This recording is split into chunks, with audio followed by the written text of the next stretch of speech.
ለውሃት ወይ ለጥሪያችን መልስ ሰጠን ወይ ደግሞ ውሃት ለጠራው ጥሪ እኛም መልስ ሰጥተናል። ዋነኛው ጠላት ብልጽግና ነው። የአማራ ጠላት ብሎ ፍሬም ያደረገው ነገር አለ። የአማራ ጠላት መነሻውም መጨረሻውም መጀመሪያው የህወሓት ኃይልና ህወሓት አስተሳሰብ ነው። የአማራ መከራ ውስጥ የገባ የህልውና አደጋ ተጋረጠበት ብሎ የሚለፈልፈው ምን የሚለው ሁሉ ነገሩን ብያዞ ከምን ጋር ነው ማለት ነው? ህወሓት መንግስት ወይ ደግሞ ህወሓት መራሹ ያድግ መፍረስ ጋር ተያይዞ ነው ማለት ነው። እንዴት እንደዛ ሊሆን ይችላል? ህወሓት መሸነፉ በብልጽግና መሸነፉ አማራን ጎርቶታል የሚሉ ቡድኖች ወጥቷል። አሁን ሪሊስቱ ጋር ነው ጥያቄው። ህወሓት በመሸነፉ ነው አማራ ተጎዳው ወይስ ህወሓት ነው አማራን የሚጎዳ ሐሳብ ይዞ ይመጣ? ህወሓት በመሸነፉ የተጎዳው አማራ ሳይሆን የባዕድን ሰዎች የነበሩ ሰዎች አብዛኛው ተጎድተዋል። ፋክቱና አውራ ከተባለ አስረስ ያስቀምጠው ነገር አለ። ለምን ከህወሓት ጋር ለመስራት እንደተወሰነበት ምክንያት ሲያስቀምጥ አንደኛውና ቬሪ ኢምፖርታንት ነገር ብሎ ያስቀምጠው ነገር ምንድነው? የህወሓት ጠላት ብልጽግና ነው አለ። የኛ ጠላት ብልጽግና ነው አለ። ስለዚህ ብልጽግናን በጋራ ለማጥፋት ወስነናል እንሰራለን የሚል ነገር ነው ያነሳው። ዛሬም ደግሞ ሲሰራ ደግሞ ሞንጆሪኖ የምትናገረው ይሄ ወርቅ የሆነ ህገ መንግስት ብዙሃነትን የሚያስተናግድ ህገ መንግስት ማለት በሌላ አነጋገር አማራን ስቃይ ውስጥ የሚከተውን ህገ መንግስት ሳይሸራረፍ እንዲቀጥል ነው የሚፈልገው ነው የምትለው።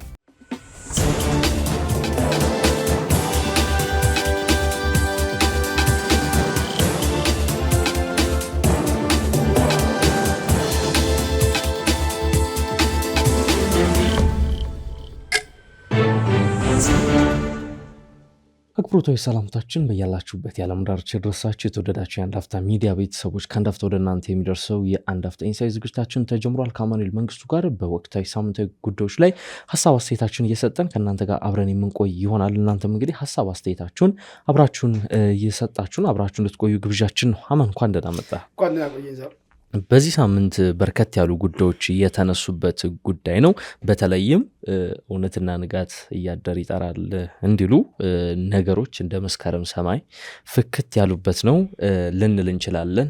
ምክንያቱም ማወናበድና መወናበድ ከዚህ በኋላ አስፈላጊ አይመስለኝም። ምክንያቱም አቋማቸውን ህወሓቶች በግልጽ ያሳወቁበት ነው። በተለይ ካለፈው እሁድ አንስቶ በዚህ ሳምንት የጸረ ብልጽግና ስብሰባ ዘመቻ ላይ ነው የከረሙት። ከአድዋ እስከ አክሱም ከወልቃይት ጫፍ እስከ ኤርትራ ጫፍ ድረስ እንዲህ አይነት ስብሰባዎችን ሲያደርጉ ነው የከረሙት። ዓላማቸውም ብልጽግናን ማስወገድ፣ ለዚህም ከጸረ ብልጽግና ኃይሎች ጋር እንደሚተባበሩ በይፋ ሲናገሩ የተደመጡበት ሳምንት ነው። በውጭም የተደረገ አንድ የዙም ስብሰባ አለ ትግራይን አገር ከማድረግ ጋር ተያይዞ የሚል መረጃም ወጥቷል።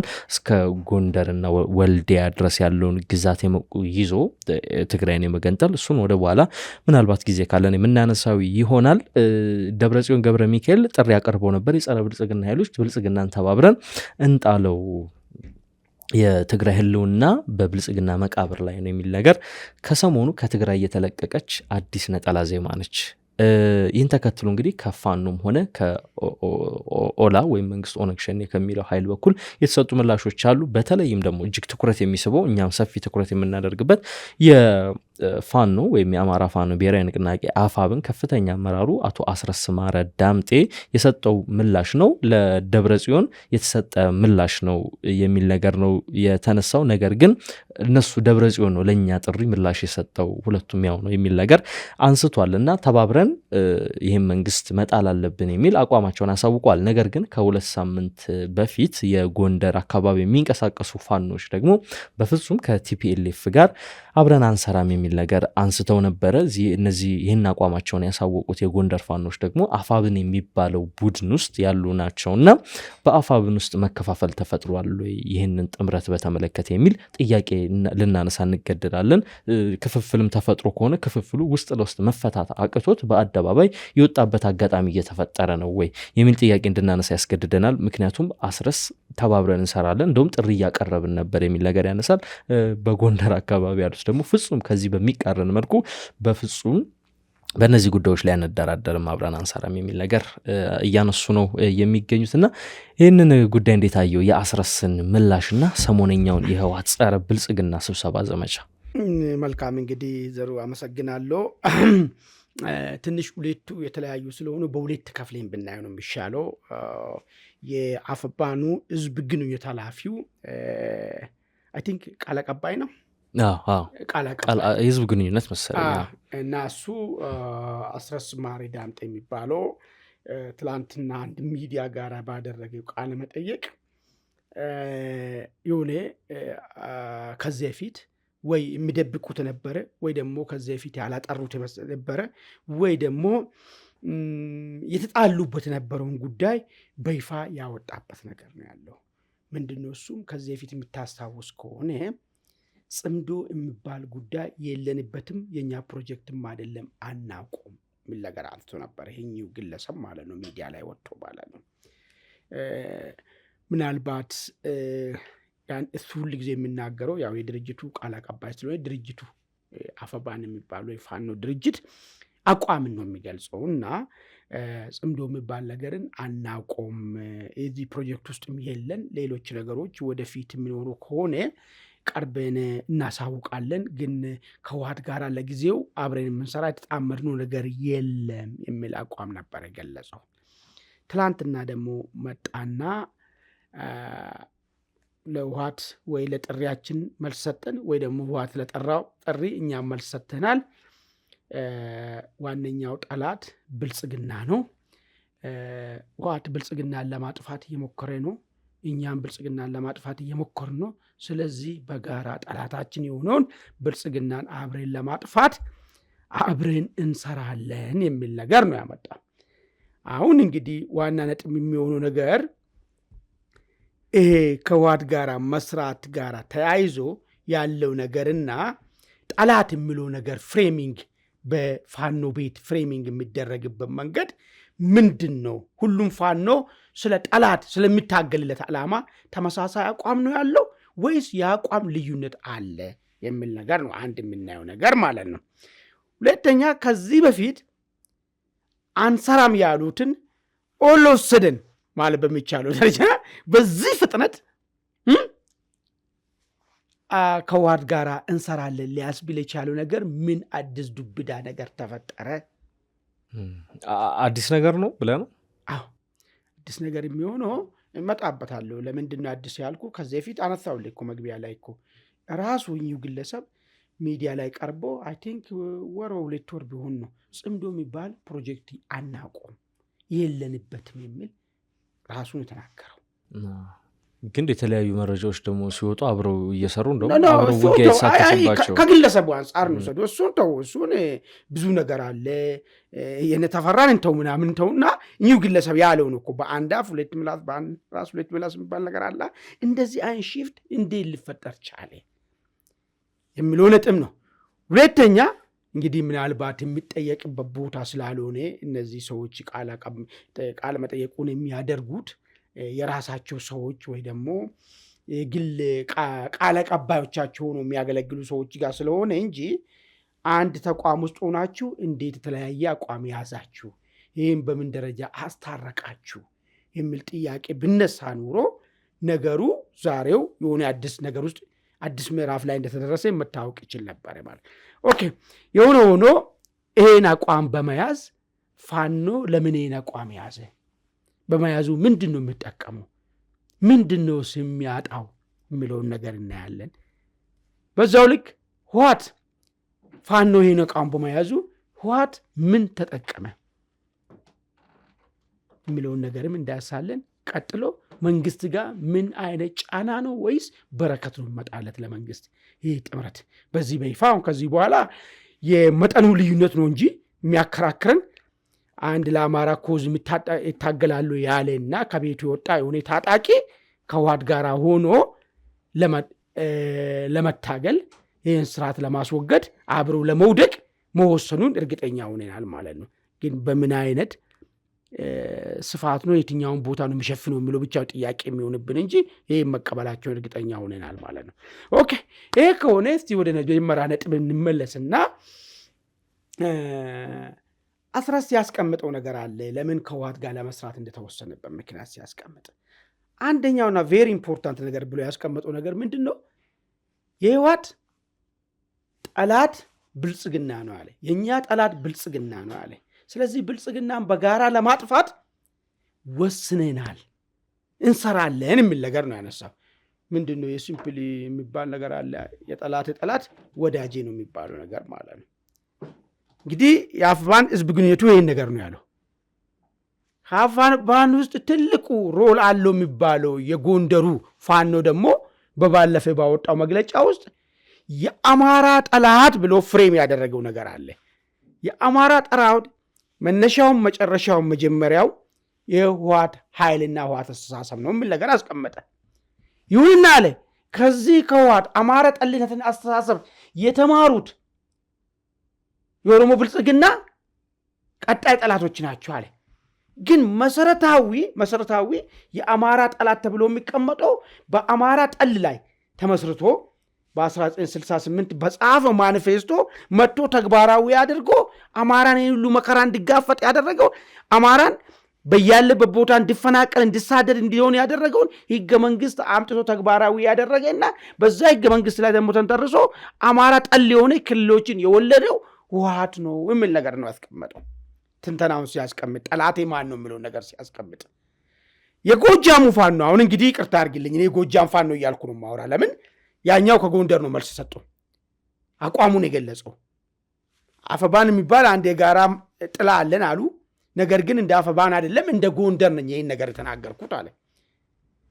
ይሄኛው ሰውዬም እንግዲህ መልስ ነው ለዛኛው መልስ እየሰጠ ለጎንደሩ መልስ እየሰጠ ነው ያለው። ስለዚህ ለጎንደሩ መልስ ሰጥ የግድ አንተን አቅፌ በአንተ ውስጥ ሆኜ መልስ ሰጣለሁ ማለት አይቻልም።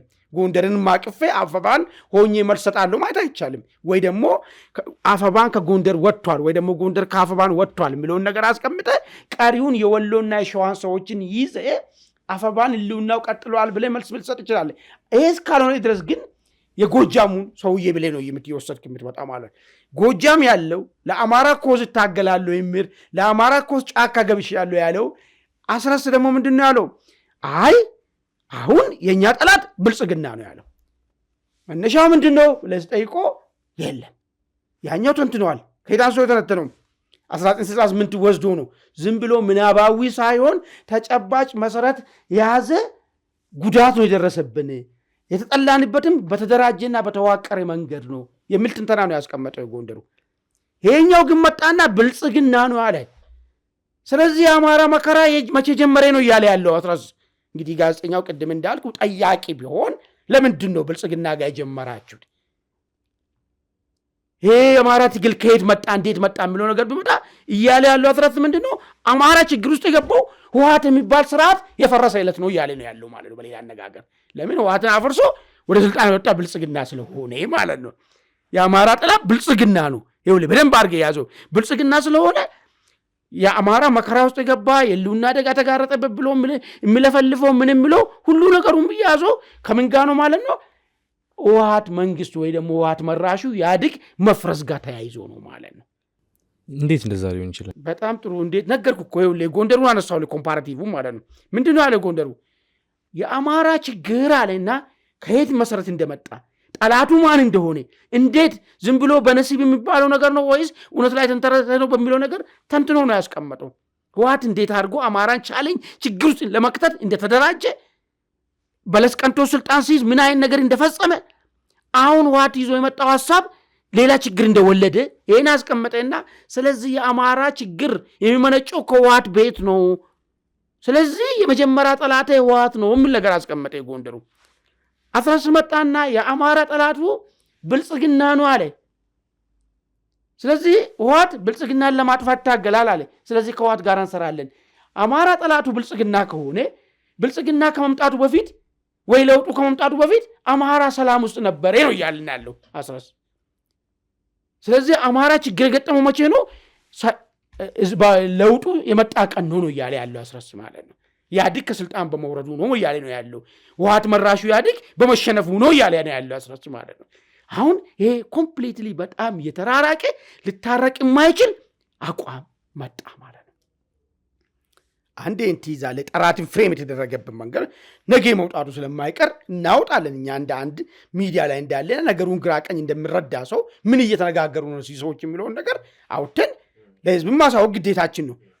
ከመጀመሪያው ሲነሳ እንደነበረው ገና የዛሬ 2-3 ዓመት ይሄ አፋድና ሌላ ደግሞ ድርጅት ነበር እነ ዘመነ ካሴ ያሉበት እነሱ መጀመሪያ ሲቃረኑ የነበሩት መጀመሪያ ልዩነታቸው የጠላት ልየታ ላይ ነበር። እስክንድሪያን የመራ የነበረው አፋድ የመጀመሪያ ቁጥር 1 ጠላት ያለው ህወሓትን ነበረ። እነሱ ደግሞ ብልጽግና ነበር የሚሉት። በአፋድ በኩል ደግሞ ሁለተኛ ጠላት ተደርጎ የተወሰዱ ብልጽግና ነው። አይ ቲንክ አሁንም አፋድ አልሞተም ወይ የሚል ጥያቄም ሊያስነሳ በሐሳብ ደረጃ የሚያስነሳው የጎንደሩ አቋም ነው። አይ አፋድ አልሞተም ብቻ ሳይሆን ትግሉ ምንድነው ነው? በውርስ መጣ ትግል የቱ ነው ያለው? በውርስ ማለት እንግዲህ እነሱ ሲናገሩ እኛ እንደ ሚዲያ ላይ እንደምናውቀው አማራ በዚህ ህገ መንግስት ውስጥ አልተሳተፈም፣ አማራን ያገለለ ሐሳብ ይዛችሁ መጣችሁ አማራን ስቃዩን አሳይታችኋል የሚል ትግል ነበር ኢትዮጵያ ውስጥ በሰላማዊ ትግል ማለት ነው። በነ ፕሮፌሰር አስራት የተጀመረው ትግል ማለት ነው። ማንም ያውቀው ነው፣ መደበቅ የሚቻል ጉዳይ አይደለም። የሱ ሐሳብን ወራሽ የሆኑ የትኞቹ ናቸው? በኋላ ደግሞ ይውል አሁን አንድ ነገር አመጣላለሁ አቶ ገዱ ማምጥቷል። ይሄ ነገር ውስጥ አንድ ሐሳብ መጥቶ ሰንቅሯል። በኋላ ደግሞ መጥቶ ጥቅማችን ተነካ፣ እኛ የምናመልከው መሪያችን ህወሓት ተነካ ማለት ብቻ መድፈር ስለማይችሉ በተለያየ መንገድ እየመጡ ማለት ነው።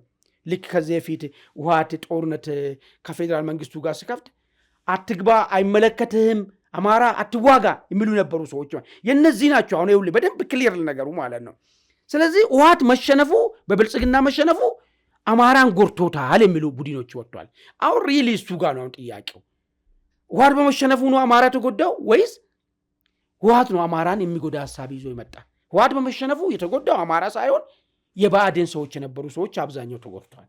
ፋክቱና አውራ ከተባለ እንዳለ መሰረታዊ ስር ነቀል ነው ለውጡ የመጣው አማራ ክልል ላይ በአብዛኛው ማለት የሚቻለው ታችኛው ካድሬ ተገልብጧል፣ ጥቅማቸውን አጥቷል። ትላልቆቹም ዛሬ ሰውም ቁጭ ብሎ አብሯቸው ሻይ የሚጠጣ አይመስለኝም እና አቶ አዲስ ረገሴ ምናምን ነገር ማለት ነው የዱሮ አማራ ባለስልጣኖች ማለት ነው እንዳለ ግልብጥብጡ የወጣ ስለሆነ ይሄ የተጎዳው ቡድን በስውር ከህወሓት ጋር ተጋብቶ ፋኖ በሚል ስም ያደራጀ ቡድን ይኖር ወይ የሚል ጥያቄ እንዲታነሳ ነው የሚያደርግ። ለዚህ ማረጋገጫ የሚሆን ነገር ላንሳ። አቶ ገዱ ኤምስ የሚባለው ሚዲያ ጋራ ከፋሲል ጋር አንድ ቃለ መጠይቅ አድርጓል። እዛ ቃለ መጠይቅ ላይ ምንድነው ያሉ? ፋኖ አሉ እኛ የምናውቀው ፋኖ አሉ፣ አሁን የምታገለው ፋኖ አሉ ትግራይ ሄዶ አልዘመተም አሉ። በሰሜን ጦርነት አልተሳተፈም፣ ልዩ ኃይል። ስለዚህ አሁን ይሄን ማለት ምንድን ነው? ይሄ ሁለት ነገር ነው በውስጡ ያለ። አንደኛ ውሸት ታሪክ መፍጠርና ለህወሓት አሽከርነት መዘጋጀት ነው። እኛ እናንተን አልወጋናችሁም እንዴ? ፋኖ ማለት እኮ ፋኖነት እኮ ማለት እኮ ካልቸር እኮ አማራ ክልል እንደ ካልቸር ጭምር እኮ ነው እኮ ሀገር ስነካ ተጠቃው ብሎ እንዴ አላየም? ያን ትግራይ ጦርነቱ ጊዜ አንድ የወረዳ አስተዳዳሪ ሲከሰስ ዘመዶቹን ብቻ ነው የሚያዘምተው ተብሎ ማለት ነው። እኛ መዝመት እየፈለግን ዘመዶቹን ብቻ ነው የሚያዘምተው የተባለ ማለት አንድ አይ ቲንክ ደቡብ ጎንደር አካባቢ መሰለኝ። ይሄ አገርን የመከላከል ባህር ካልቸር ያን ምልል ፈልጎ ነው አቶ ገዱ አንዳርጋቸው ፋኖ አልዘመተም እዛ ያለው። ስለዚህ አሁን ያለው ፋኖ ከስልጣን ያጣ ለውጥ የመጣበት ብአዴን ጥቅሙ ሲያጣ ጫካ የገባ ፋኖ ነው ማለት ነው እያለን ያለው። አሁን የህወሓት ወዳጅ ካልሆንኩ እያለ ያለው አቶ ገዱ አልዘመተም መቀሌ ያሉት ማለት ነው። ይሄው ዝም ብሎ የተፈጠረ ነገር አይደለም ማለት ነው። ስለዚህ ጠቅለል ባለ ሁኔታ ስታየው ምንድነው ሁለት ነገር ኃይል ተፈጥሯል ማለት። አንደኛው ኃይል ለውጡ መጥቶ ጥቅሜን አሳጥቶኛል፣ ይሄን ጥቅሜን ለማስመለስ ደግሞ ከህወሓት ጋር ሆኜ ህወሓት ወዳጅ ነው ብዬ መዋጋት እችላለሁ የሚል ኃይል። አንደኛው ኃይል ደግሞ ሲወርድ ሲዋረድ የነበረ መሰረታዊ የአማራ ጥያቄን ይዤ በሱ ጥያቄ ዋነኛ ጠላቴን ለይቼ እታገላለሁ ያለው ቡድን ሁለት ነገር ተፈጥሯል ማለት ነው። ይሄ ጠላትን ፍሬም ያደረጉበት መንገድ ነው። እሱ ላይ ከፍተኛ ልዩነት በመካከላቸው ተፈጥሯል ማለት ነው። ሁለተኛ በዚሁ ጋር ምንድነው ለምንድን ነው ጉዳዩን በንግግር መፍታት አቃታቸው? አንተም ቅድም አንስተ ነበር። ለምን በሚዲያ ላይ መጡ? አሁን አስራት እያደረገ ያለው የማይከራከሩትን የሱን ሐሳብ የሚደግፉትን የሱን ትፎዞ ሆኑ ሚዲያዎች ጋር ሄደ። አሁን በብዙ መንገድ እንግዲህ ማስላት ትችላለህ። አስራት ሄደበት ሚዲያ የየት አካባቢ ልጅ ነው ምንም ጭቃ ቁርጥ ሊገባ ትችላለህ ማለት ነው። ገርም ነገር ማለት ወደዛም ከሄደ ወደዛ ልትሄድ ትችላለህ ማለት ነው። ሄደና እዛ ሚዲያ ላይ ወጣና ይሄን መግለጫ ሰጥ። ልጁም አልጠየቀውም። ባለፈ እኮ የጎንደር ፋኖ እንደዚህ አይነት ጥያቄ አንስቶ ነበርና ይሄን ጉዳይ ፈርታችኋል ወይስ የጎንደር ፋኖ የራሱ አቋም ነው ያስቀመጠው? ወይስ የአፈባን ነው? እናንተ አሁን የምታስቀምጡት የራሳችሁ ሐሳብ ነው ወይስ የአፈባን ነው የሚለውን ነገር ጥያቄ አልቀረበም ነገር ብቻ ምንድነው ነው ማለት ነው ሚዲያ ላይ ወጥቶ ለባለፈው ለቀረበው ነገር መልስ መስጠት። ስለዚህ ችግራቸውን ውስጥ ለውስጥ መፍታት አለመቻላቸውን የሚያሳዩ መፍታት አለመቻል ብቻ አይደለም በሚዲያ ወጥቶ አሸናፊ መሆን ከዚህ በኋላ መነጋገር በዚህ ጉዳይ ላይ መነጋገር እንደማይችሉ የተረዱ ይመስልኛል ማለት ነው። ኦኬ መነጋገር የማይችሉ ከሆነ ምንድነው ተያይዞ ሊወጣ የሚችለው ነገር ነው እንግዲህ አሁን ፋክቱ ማለት ነው። ወደሱ ላነሳልህ ነበረ። አሁን ከዚህ ቀደም የጎንደር አካባቢ ያሉት አቋማቸውን በዝርዝር አስቀምጠናል። በተለይ እዚህ ወደ ጎጃም አካባቢ ደግሞ ያለው የፋኖ አደረጃጀት ደግሞ ያላቸው አቋም ይታወቃል እና ይህን ተከትሎ ምናልባት አሁን ነገሮች ከጫፍ የደረሱበት ነው። በፌዴራል መንግስትና በህወሓት መካከል ያለው ውጥረት ከፍተኛ የሰራዊት ስምሪቶች አሉ። የድሮን ቅኝቶችና ክትትሎችም እንግዲህ እንደቀጠሉ ናቸው። ከዛሬ ነገ ጦርነት ፈነዳ በሚል ስጋት ውስጥ ነው። ምናልባት አሁን አዲስ ጦርነት በሁለቱ ኃይሎች መካከል የሚቀሰቀስ ከሆነ የጎንደሩና የጎጃሙ ፋኖ የተለያየ ኃይል ወግነው ወደ ውጊያው ሊሳተፉ ይችላሉ የሚል ሴናሪዮ ይቀርባልና እሱን እንየው። መልካም እንግዲህ ምናልባት የጎንደሩ ከመንግስት ጋር የጎጃሙ ከቲፒኤልኤፍ ጋር እሱም በኋላ የሌድበት ነበር ጥሩሽ። ግን ዋናው ነገር እነዚህ ሰዎች ከዚህ በኋላ ተነጋግረው ችግራቸውን መፍታት የሚችሉበት ድባብ አለ ወይ ነው። እሱን እንደጨረሱ ይመስለኛል። ለመነጋገርም ፍቃደኛ የማይመስሉ ወደ አደባባይ በመውጣቱ ነው ለመነጋገርም ፍቃደኛ ያልሆኑት አብዛኛው ባይሰወይ ጥቂቶች ካልሆነ በስተቀር ድብቅ አጀንዳ ያላቸው ካልሆነ በስተቀር አብዛኛው ለምሳሌ ሸዋ ያለውን ፋኖ ዛሬም የሚፎክሩ ወያኔን ይለይልኛል ከወያኔ ጋር ላይ ያለ ነው የሚፎክሩ። የሚገርም ነገር ማለት ነው። ስለዚህ ድብቅ አሳብ ያላቸው ጥቂቶች ካልሆነ በስተቀር ጦራቸው ራሱ አፍቃሪ ህወሓትነት የለውም። ህወሓት ዛሬም የአማራ ጠላት መሆኑን ነው የሚረዳው። ስለዚህ ከዚህ በኋላ እንነጋገር ከተባሉ ሌላ ችግር ውስጥም ሊገቡ ይችላሉ። ኦኬ እናንተ ለካ ህወሓቶች ናችሁ። ግን እንደ አንድ ጥያቄ ላንሳል። አሁን ትላንት ጠላት የነበረ አካል ዛሬም ጠላት ነው ብሎ መደምደም ይቻላል? መሰረታዊ ነገር ነው። አሁን እኮ መሰረታዊ ነገሩ መብቴ እኮ ያላገኘ ብዙ ጊዜ እኮ አንስተናል እዚህ ጉዳይ። ለምን መሰለህ ዝም ብሎ ጊዜያዊ እንትናዊ ጠላት አይደለም። ህወሓት የሚባል አማራ ጠል የሆነ አስተሳሰብ ይዞ አማራን ጠልቶ አማራን ለማስጠላት ስትራቴጂ ነድፎ ታገለ፣ አሸነፈ። ለዚህም ተግባራዊ የሚሆን ህገ መንግስትን አወጣ። ፌዴራል አወቃቀሩን በዛ ደረጃ ያደረገ አማራን ስቃይ ውስጥ ከተተ። የዛ ትሩፋት አማራን አሁንም ችግር ውስጥ ከተተ። ይሄ ምናልባት የሀገራዊ ምክክሩ መሻሻልን ካላመጣ በቀር ማለት ይሄ ነው። ይሄ አሁን ግራውንድ ያለው ነገር ነው። ይሄ ዝም ብለ ደብረጽዮን ወጣው መግለጫ ስለሰጠ ወይ ሞንጆሪኖ ወጣ እንኳን ስላለቀሰችው የሚሻሻል ነገር አይደለም። መዋቅራዊ ስላደረጉት ጉዳቱማ ጥቃቱ ማለት ነው። መዋቅራዊ ስላደረጉ በቃል ብቻ የሚሆን አይደለም። አሁን ቃል ቢሆን ትላንትና ተሳስተን እንዲተባብለን ነበረ፣ ዛሬ ግን ይህን ነገር አርመናል ብለን በቃል ልታልፍ ይችላል። ግን መዋቅራዊ ነው ያደረጉት አማራ ላይ የተፈጸመውን ነገር ማለት ነው። ይሄንን ነገር ስላለ በምንም አይነት መንገድ ትላንትናና ዛሬ ብለ የምታስቀምጡ ነገር የለም። አለስ ወይ መዋቅሩ እንዲገለበጥ ያን ያደረገ አካል ይሄ መዋቅር መፍረስ አለበት። በዚህ በማድረጋችን በጣም ጸጽቶናል ማለት ህገ መንግስቱንም ምናምኑንም ጭምር ማለት ነው። ዛሬም ደግሞ ሲሰራ ደግሞ ሞንጆሪኖ የምትናገረው ይሄ ወርቅ የሆነ ህገ መንግስት ብዙሃነትን የሚያስተናግድ ህገ መንግስት ማለት በሌላ አነጋገር አማራን ስቃይ ውስጥ የሚከተውን ህገ መንግስት ሳይሸራረፍ እንዲቀጥል ነው የሚፈልገው ነው የምትለው። ስለዚህ በምን ሂሳብ ነው ዛሬ ወዳጅ ልትሆነው የሚችለው ለትክክለኛ ለአማራ ኮዝ ለሚታገሉ ሰዎች? የለም፣ ምንም ምክንያት ልታቀርብለት አይችልም። ኦኬ ይሄ ከሆነ ወደ ጉዳያችን እንድና ቀጥሎ ምንድን ነው ለፋኖ ሊያመጣ የሚችለው የሚለውን ነገር ነው። አንደኛ እኔ አሁን ይህን ነገር የሚያደርጉ ሰዎች ልክ ከዚህ በፊት ባይዘው ታሪክ በቃ ራሱን ይደገም ያለ ይመስለኛል። ኢህአፓ ከተመታና ከተበተነ በኋላ ሌሎች ወደሚሄዱበት ሲሄዱ መሄጃም የለንም ብሎ ያሰቡ ሰዎች ቲፒኤልኤፍ ጋር በአሽከርነት ገብቶ አብሮ ኑሮ ዱቄትም እየተሸከሙ መጨረሻ ላይ ብአዴን ናችሁ ኢድን ተባሉ። ብአዴን ብሎ የሆነ ነገር አመጡና ሰጧቸው። ይሄ ከአቂም ማነስ ሊፈጠር የሚችል ነገር ይመስለኛል። አሁንም ይሄ ጎጃም አካባቢ ያለው ፋኖ ነው የተዳከመ ሲመጣ የግድ ሰርቫይቫሉ የሚኖረው ሊችሉ ቲፒኤልኤፍ ጋር በመጠጋት ይመስለኛል። እሱ ብቻ አይደለም፣ ቀጣይ የሚመጣው ለውጥ ውስጥ በዛ ሂደት ውስጥ ተጠግቼ የሆነ ነገር አግኝቼ ስልጣን ላገኝ ይችላለሁ። ቅድም እንዳልኩ መጀመሪያም ፖይንቱ የአማራ ኮስ ሳይሆን ለውጥ መጣብን፣ ብልጽግና የሚባል መንግስት መጥቶ የነበረን ጥቅማችን አሳጣን የሚሉ ካድሬዎች በእነሱ ስለተመሰረተ ማለት ነው። ከመዳከም አንጻር ይመስለኛል። ስለዚህ የመዳከም ራሳቸውን ለማስቀጠል የሄዱበት መንገድ ይመስለኛል ማለት ነው።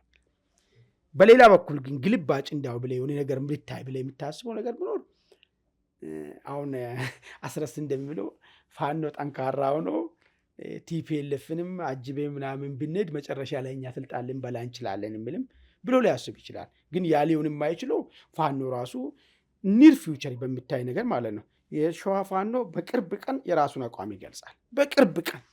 በቅርብ ቀን አሁን ይፋ ስለወጣ ጉዳዩ ማለት ነው የሚገልጽ የጎንደሩ ውጁ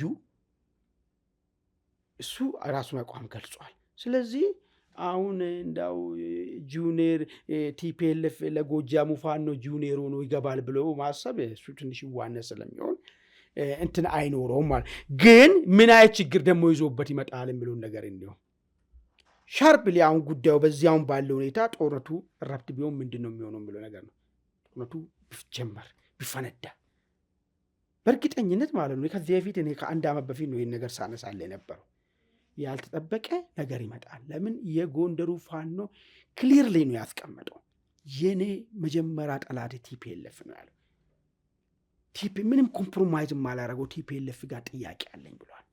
ስለዚህ ብልጽግናን እየከሰሰ ያለው ከቲፒኤልኤፍ የተማራችሁትን ነገር ቲፒኤልኤፍ ጥሎ ሄደውን ነገር አልቀየራችሁትም፣ በሱ መንገድ እየሄዳችሁ ጎዳችሁኝ ነው የጥያነሳ ያለው በሚያወጣው መግለጫ ማለት ነው። ስለዚህ ከመንግስት ጋር ተሰልፈው ቲፒኤልኤፍን የመውጋት እድሉ 80% በላይ ሊሆን ይችላል ማለት ነው። በአንጻሩ ደግሞ የጎጃሙ ፋኖና የወሎ ፋኖ ከቲፒኤልኤፍ ጋር ሆኖ መንግስትን የመውጋት እድሉ ሰፊ ነው። አሁን ምን ሰፊ ነው? ኦልሬዲ 99 ሆነዋል ማለት ለምን በይፋ ስለነገሩ ማለት ነው። ይሄ ለሚፈጠር የሚችል ሁኔታ ይመስለኛል። ያ እንግዲህ በጣም ጥሩ ብዙ ነገሮች ሊነሱ ይችላሉ ከዚህ ጋር ተያይዞ እንግዲህ ምናልባት አንተ እንዳልከው በዚህ አሁን ባለበት ሁኔታ ግጭቱ ወይም ጦርነት ቢከሰከስ ምን ሊፈጠር ይችላል የሚለው በራሱ ሌላ መነጋገሪያ መሆን የሚችል አጀንዳ ነው። በቀጣይ እንግዲህ ያሉትን ዴቨሎፕመንቶች እዚህ የምንዳስስ ይሆናል። ባጭሩ ወደምንመለከተው የመጨረሻ አጀንዳችንን እናምራ። ከሰሞኑ በአሜሪካ አንድ የዙም ስብሰባ መደረጉን የሚገልጽ መረጃ ወጥቷል። በዚያ ስብሰባ ላይ እንግዲህ የህወሓት የዲያስፖራ ክንፍ ከፍተኛ አመራሮች እንደተገኙበት የሚገልጽ ነው። ዋና አጀንዳውም ስለ አገረ ትግራይ የሚል ነገር ነው እየተነሳ ያለው። ህወሓት በይፋ እንደ ድርጅት አቋሙን በዚህ ጉዳይ ላይ እስካሁን ድረስ ባያሳውቅም የአገረ ትግራይን ጉዳይ፣ ነገር ግን የቡድኑ አመራሮች ለምሳሌ ከዚህ ቀደም እንደነ ጀነራል የሜቴክ ኃላፊ የነበሩት ጀነራል ሲናገሩ ከሸዋ ስንዴ ማትለምን አገረ ትግራይን እንፈጥራለን የሚሉ ንግግሮችን ሲናገሩ እንደነበር እናስታውሳለን። ከሰሞኑም እንግዲህ ምናልባትም እስከ ጎንደር ወልዲያ ያለውን ግዛት ይዘን እንገነጠላለን የሚል ነገር እያነሱ ይገኛሉ። ከዚህ ቀደም ከአንድ ዓመት ተኩል አካባቢ በፊት እዚህ አንድ አፍታ ሚዲያ ላይ የሳልሳይ ወያኔ ህዝብ የውጭ ጉዳይ ግንኙነት ኃላፊ አቶ ኃይሉ ከበደ ጋር ቃለ መጠይቅ አድርገን ነበር። በወቅቱ እጅግ መነጋገሪያ የነበረ በማህበራዊ ድረገጾችም መወያያ የነበረ ቃለ መጠይቅ ነው። በዚያ ቃለ መጠይቅ ላይ የሳልሳይ ወያኔ እንደ ፓርቲ ለምርጫ ቦርድ ባስገባው ማኒፌስቶ ላይ ዓላማው ትግራይን መገንጠል እንደሆነ፣ ትግራይ መገንጠል ብቻ ሳይሆን እስከ ጎንደር አልሃ የሚባል ስፍራ ጫፍ ድረስ ይዘው የመገንጠል እዛ ድረስ የትግራይ እንደሆነ እንደሚያምኑ እንደ ፓርቲ ገልጾ እንደነበር እንግዲህ ያን ነገር ነው ያንን ቃለ መጠይቅ ነው ያስታወሰኝና የሰሞነኛውን በዙም የተደረገውን የአሜሪካ ስብሰባ ሲኒዋማ መልካም እንግዲህ ዋት ያው የተለያየ እንትን አድርጓል። በየትግራይ በየወረዳዎቹ ድረስ ከትላልቅ አመራሮቹ እስከ አባላቶቹ ታች ያሉ አባላቶች ውይይት እያካሄዱ ነው። ውይይቱንም አሁን ግልጽ ነገር አምጥቷል። ከዚህ በፊት ፕሪቶሪያ ምናምን ተፈናቃይ ምናምን የሚል ነገሮች ነበሩት። አሁን ግን በግልጽ ሁኔታ ያስቀመጠው ነገር አለ።